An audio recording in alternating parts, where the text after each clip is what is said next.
with you something really quick after all this sharing. Is it a month or 2 months ago when I went to Kitale? When David called me and told me, Moyo, did you say you love farming? You know, he just told me that. And I don't remember when I told him that because it was years. And I'm working behind the desk. Why do you ask me if I love farming right now? You see? Then, yes, I do, because yes, I do. I love farming. There's this thing, I don't know. Go and listen what God is speaking to you through this. Not many times that I get a person to give me that risk, like he gives me an idea and let me go and think through, and my answer could come back, God just said, you see? So, being a husband with a wife, just learning to ramble through that and enjoying that, I wouldn't consider going to Kitale. No. You see? But that happened. When I got that, when I was told that and going to ramble through it, David did not instruct me, I need you to do that, I need you to go. Go pray about it, do this and that. And I knew from that point that I was supposed to go. So I went, talked to my wife. We already have some small formulas going, like, if we know it's something that makes us grow, we do it. See, so that went through. When I went, their buildings, it's this organization, and these are some of the pictures I took. Please remain to the previous one. So, I found the words disease-free church, disease-free community. And a guy called Dale came, and every time he comes in, every time you meet, he say, we need to pray for the sick. Anyone who's not feeling well, anyone who's doing this, anyone, you see? All that. But then the word disease came to mean so much. It's any abnormal. Anything that you feel that is abnormal. You don't feel your spirit is right. You don't feel your body is right. You see. But now this is what we all want. No matter how much it will take for us to get there, this is what we should strive for. But that depends on what we take in. Now, we can see on the next slide, and we can choose. These are two different houses. I've used small houses just to make it more realistic. It's a place we could all begin with. But what material do you want? I mean, which house would you want to live in? If you had to choose between the two houses, which one would you want? Not the second complex with a lot of beauty and added whatever, you know, a lot of material made out of. We would most probably choose the first one because it looks smart, clean, and all that. But if these are our bodies, if this is our spirit, because it's because of the materials that it's used to build. You see, this one, I'm scared if the wind is just strong enough, if it's going to withstand. So what materials are we built up with? And with this, I'm strictly speaking about our spiritual bodies and our physical bodies. We spoke about farm and all that, but would somebody look at you and be like, yeah, that's a Christian? Just for how we are built up. And I heard this, I mean, the 7 days Adventist, and if you look at the places where they are or how they live, most of them have got better health. I mean, they have got this standard and they probably live longer, even if you look in the community. Why? Because they know how to eat right and all that. There's so much. And also, I've not been able to add those pictures or those researchers. They are researchers of communities that live longer. And that is simply because they know how to eat right, do something right. Now, this I'm not speaking about somebody having to die because of an accident. no matter how right you eat. Okay. So, just saying that,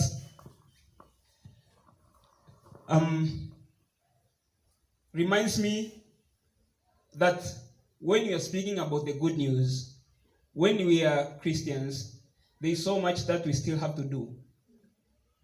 I mean, what will Christ do in that environment? How would Christ have done it? How many places we have seen Christ doing things not the way they are done?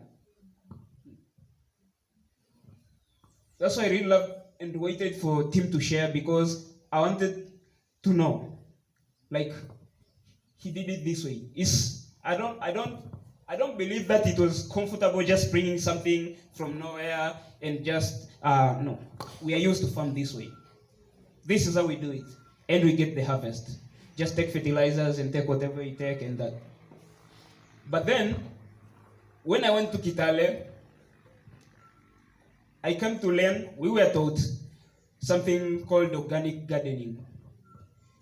And this I just want to share briefly, like, for you to have a healthy body, because now with all this information, there are people who know how to eat right, you know how to eat vegetables and all that, but the vegetables you eat, are they safe? There's so much that you can eat, you see? So you might be eating a lot of vegetables with the intention of eating a lot of vitamins, and instead you end up eating a lot of chemicals. You see? So you have the right information. But there are stuff that we could do. We know that we need healthy people. That means we need to eat healthy food. And most of the healthy food needs to be grown. That means we need to have healthy soil. This is also just to introduce. Vineyard does a lot of programs. And this is one more program that we are planning to do. And it's going to start as soon as next month, hopefully. And it's called Thrive Gardens. You can Google Thrive for Good. That's the project that we went to look into. And it's also this Canadian guy.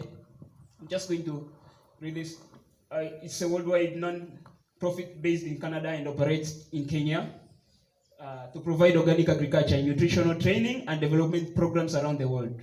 Training communities to grow high nutrient, disease-fighting foods and herbs all year around, with scarce rainfall, utilizing small plots available to all community. So why am I saying this? It's because they're saying scarce land and all that. If you just Google on Thrive Gardens, you'll see they are beautiful. You could have, you don't need to have a big area. If you have a big area, well and good. You could do it as big project as you want. But nowadays, we love beauty. We do flowers. We do it in flower pots and all that.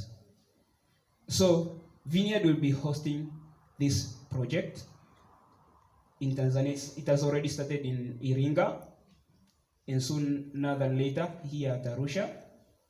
So we'll be reaching out to the community if you're interested in any way. If this could be one of the ways you'd love to evangelize, or you just want to learn, or you just want to implement, however that comes, we ask. That's our Vineyard culture. We ask, we talk about it, we ramble through it. So this is one of the stuff I would really love for us to ramble through, to go and to know that we can do it through this way. As much as we can use any other method, this is one of the methods. As much as we can show our Christianity through so many other ways, this. And this program is going to be, it's a full program from the root. That means from the soil preparation to growing crops. And this is purely farming God's way.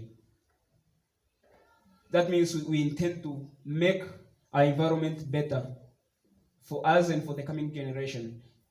Not having stuff for them, but making sure they can also make stuff the way we do. So to how to make a better diet, I did not know about green smoothies. How many know about green smoothies? Yeah, you see, at least most of us know here. I didn't know, now I know that I could blend spinach with bananas and have this juice, but then where will you get the right spinach? That's the question, you see? So we really need to work on that on us, and we can be good Christians, we can be good ambassadors and all that. So that's part of my share. Just to say that Vineyard also has a lot of ways we can evangelize through. As a family, we don't all need to think of how am I going to be able to come here on stage and say what God has put in my heart. I'm planning to take part in that project.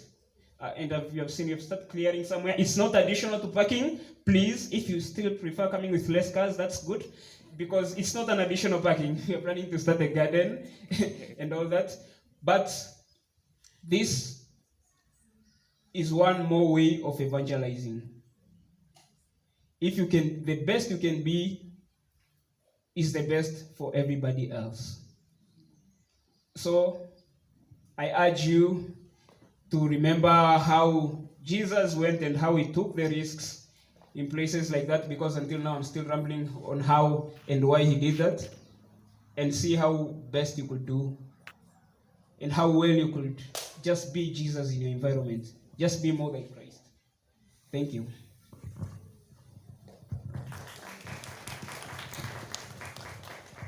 Just wanted to add a couple little notes.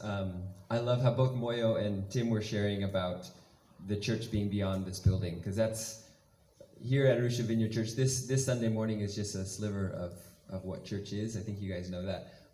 But I wanted to just so you guys know, Arusha Vineyard is also a resource center. So there's a few different projects that help get us into the communities around us, and that's like Moyo shared. Thrive Gardens is something we're starting up. We also do different courses here every once in a while, like first responders courses, how to be a first responder, first aid, has been hosted here, and we'll continue doing that.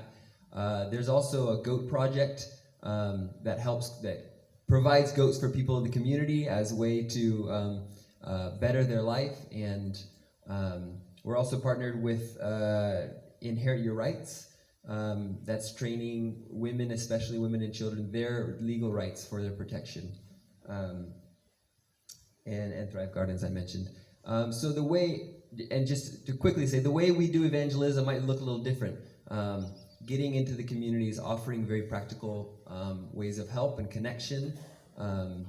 So yeah, that's a little bit about who we are, and specifically the ways that are a bit non-traditional. But yeah, Moyo, did you want to take it from here? And I don't know if we wanted to open it up for other people as well. Yeah. Sure. Yeah. About the GOAT project. In Kenya in the early 90s, I'm getting old, aren't I? In Kenya in the early 90s, it was the height of the AIDS crisis. And the denomination that I worked with in a region called Ukambani, women started women's cooperatives. And it was mostly widows who had been widowed by AIDS, and they were themselves living with AIDS. And in many cases, their children had died of AIDS, and you had these elderly women taking care of 4, 5, 6, 7, 8, 9, 10 grandchildren. And the church started offering a dairy goat to each of these women. And one lady who spoke to a group from Canada, a group of rich women whose money we needed, and she said, when I was asked to join this group, because my husband is dead and my children are dead and I'm caring for my grandchildren, she said, but I'm not a Christian. And the people in the group said, that's not the point right now. You are a woman in crisis. We're all women in crisis. We'll help you. You join us and help us. And she said, among other things, I learned to farm properly, and I got a goat. And he said, now my children are never going to have to go to Nairobi and get AIDS, or my grandchildren are never going to have to go to Nairobi, catch AIDS, come home and die, because they're going to be able to stay right here in the community. And my family is intact, and I'm healthy. She said, I was not a Christian when I joined this group, but how do you resist that kind of love?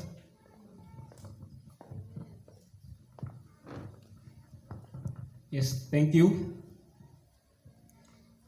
And now I think I would love to welcome, if there is anyone who would love to share, 2 or 3 people who would love to share something. But there are some questions which you can ponder through on your own. I need to read them. Which culture or tradition do you recall Jesus having broken? And why do you think he did that? I just need you to think through that. But if you'd love to share, it would be great. And also, which tradition or culture, routine, do you intend to change? Now, knowing that there are stuff that you could change, and why? But for now, I'll have two people to share on what is different about ABC that you love. Anyone who would love to share? Karibu.